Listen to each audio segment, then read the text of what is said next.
Thanks for clicking on the video. So my brother and I found two Yamaha MX100s on a farm, and we're going to try something different and see if we can just start them with minimal tools straight away. After we bought them, we had to transport them back home. In this video, you're going to see our troubleshooting and the things we look for to see how to make this bike run. So let me know what you think of the video, because it is different from the restorations I've done in the past. I'm actually not sure what year model this bike is, but from some research it looks like it's between 1980 and 1983. But it made it a lot easier to work on just from the size of it. As you can see, we can lift it up really easy. But without further ado, we'll get started. Alright, so the first thing we're going to check if there is spark in the bike. So just to make it a little bit easier, I'm going to take the fuel tank off and the seat. So when we undo the spark plug, it'll be easy to get to. So seat up,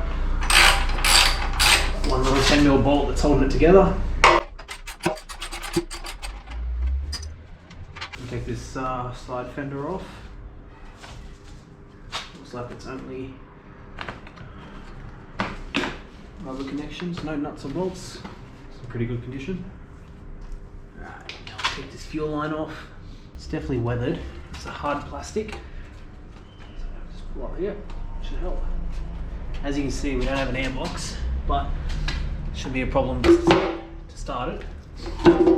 Alright, now with the fuel tank off, you can easily access this spark plug. I'm going to take the cap off. Okay, it was only hand tight. It's good to know. I'm going to have a look at the plug. So, it's a 2-stroke. It's going to be black, it's going to have oil on it, so looks alright to me at face value. Chucking it in here. I'll zoom this camera in. Now, once we turn it over, you should see that spark at the end of it. Ow! Sparked me. Good amount of spark. So now the 3 things we need to start this. Spark, fuel and air. Spark, we have the air is going to come through here, no problem. Fuel, we can always put it through the tank. So what we're going to do now is just take the carby off, give it a quick clean, just make sure none of the jets are blocked, and yeah, then we'll try and start it. Doesn't look like it'll be too bad after all. Alright, so to get this carburetor off, it's actually quite easy. Considering the airbox isn't here, it's only that one hose clamp. It's going to loosen it up, pull it out, then we're going to twist the top off of it. See, while we're here, we'll just check. Yep, slide works as you'd expect.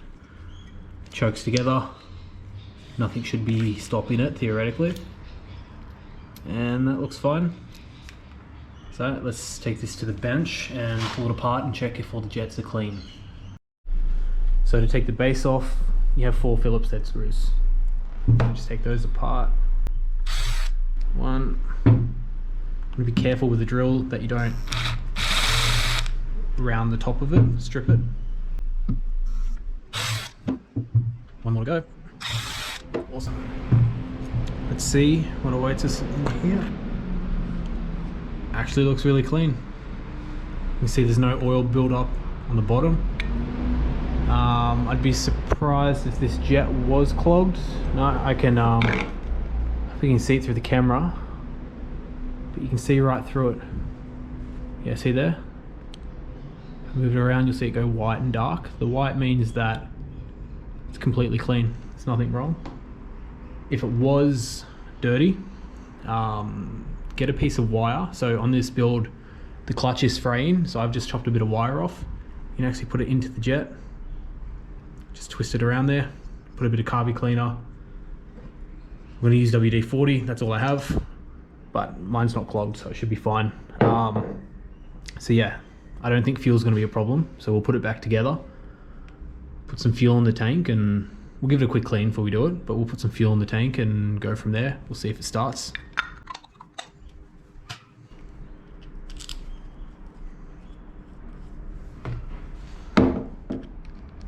Also, good practice when you put things back together to split the forces. So you always want to screw things diagonally, because if you screw just one side only, it could actually pop the other side up. So as for, you know, I feel like this is good practice. Try and even the forces holding this together, so it minimizes the chance of leaking.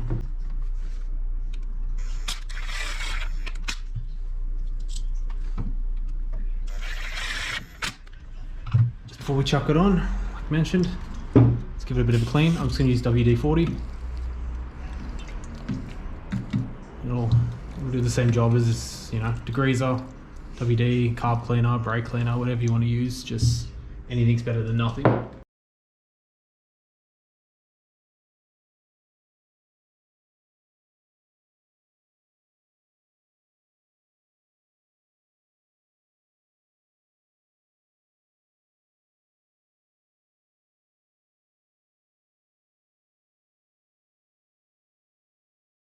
As I said, in something this old, you would kind of expect that the bottom of that carburetor would have a build-up of oil. So that's a really good sign that might have actually been used in the last couple of years. Just as a quick little clean up, that's come up really nice. Let's chuck it back on. Alright, just before we put it back together, I'm going to give the spark plug a bit of a clean. Again, you can use any kind of degreaser or whatever you want. I'm just going to use WD-40 and a wire brush, just give it a light little scrape, just to knock off some of that excess carbon oil build-up deposits, which naturally happens when you run the bike. Don't have to go too hard on it, but it'll just give it a bit of chance of starting after it's been sitting for a while. Another trick you can do is dip it in fuel and then just get a lighter and let the flame burn off the oil residue. But you know, anything works. As long as the plug isn't fouled, you'll be okay. Now we're going to put the spark plug back in. Just do it by hand until you get to the bottom. And just tighten it up. Most manuals recommend it to be around 10 Newton meters of torque, but I don't think I've ever done that for a spark plug. Should be fine to just chuck in. Just a bit of bonus information. Alright, let's chuck this carburetor back in. So the only thing you need to really know is on the rubber there's a little gap. You want to place that little housing unit there in between the gap. That's going to hold it from moving while it's right. It's going to just twist and turn. Here's that gap I was talking about. It's really the only alignment you need to know with that kind of stuff. When you put the slide back in, just make sure your hands are clean. And this angled section here will always be on the side of the idling screw, because the idling screw pushes that up and that's what controls the idle. So it'll be a pretty safe assumption that putting it in this direction should just slot straight down. There we go. And if it doesn't, it gets caught here, just twist it slowly, then it'll find its latch. Then from there, just tighten it up by hand. Lastly, tighten up that hose clamp. You don't want the carb bouncing around. You can already see the night and day difference of this carby once we've given it a quick clean in comparison to the rest of the engine. Maybe we make another video on it being restored. Let me know what you think. It's definitely on the cards. Alright, look at that. Beautiful. Just before we chuck on the tank, I want to show you, it's always good to check for rust. It's a bit hard to see with the lighting, but you see the silver thing? If that was rusted, it would be brown, obviously. But the problem is, it clogs the filters. So the rust will gather with the fuel. Once it follows the fuel through to this fuel tap, the filters in there will become clogged with the rust that it brings down. So, you know, if there is rust there, you kind of have to paint the inside of it, or you can get a bunch of fuel, slosh it around, tip it out, get more fuel, slosh it around, tip it out until it inevitably has less rust. But it's a bit of a hard fix. But thankfully for this one, there's no rust, so we should be okay. So let's chuck this on. You want to make sure you have 2 rubber sections. This one's a bit makeshift. It's got 2 The last owner has 2 little rubber parts, but we'll work with it for now. This is just a start video. Slide it in. And only one 10mm. Get the bolt in. Yep.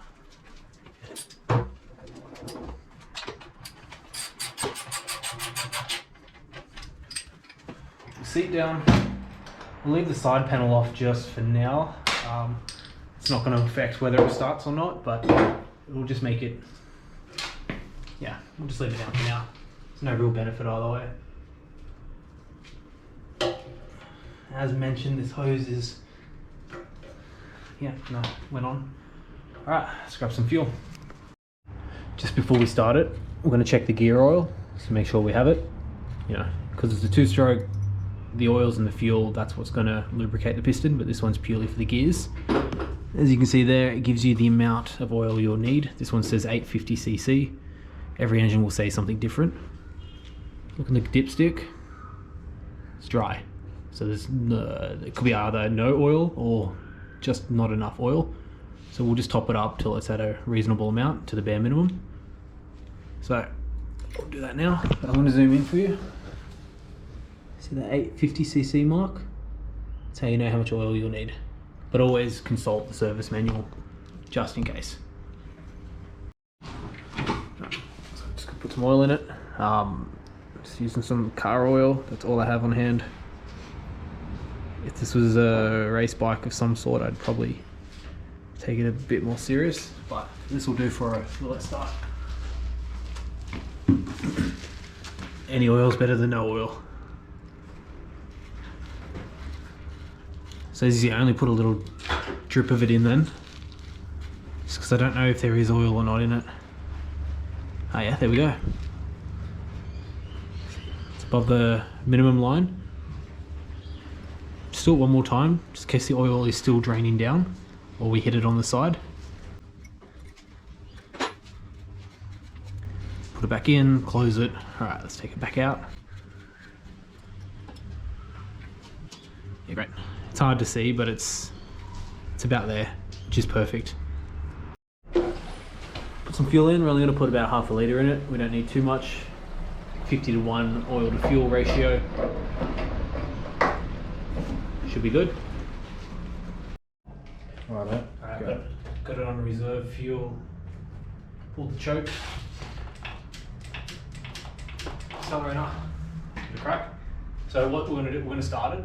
And just because we're in an apartment block, we're going to stop it straight away and we'll just take it for a quick round up the alleyway. But we're just going to give it a quick start here and then we'll stop it straight away.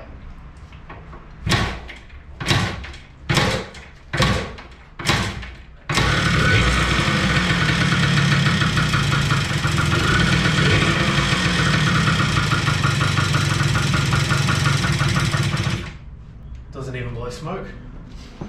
That's good. Good thing is it still smells, you can smell the fuel, sorry, you can smell the oil burning. Because it's not blowing smoke, it must have really good rings still. Which is very surprising for a 2-stroke that's sat for a long time. This might be a really good engine. Alright.